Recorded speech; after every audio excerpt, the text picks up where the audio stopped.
Grief is a creep.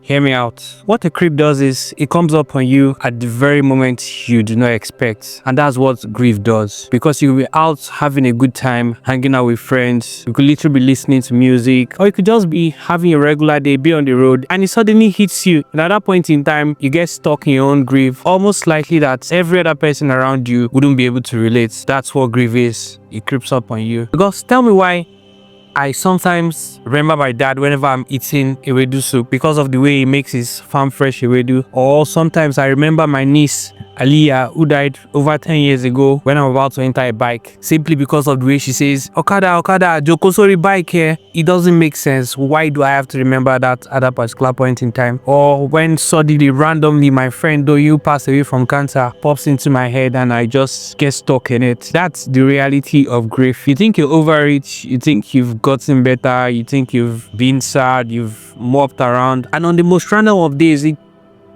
hits you, and here you are, probably hanging out with friends or having a good time somewhere, and you're stuck in your own grief alone because literally nobody else can understand what you're going through at that particular point in time. And that's why grief is a creep.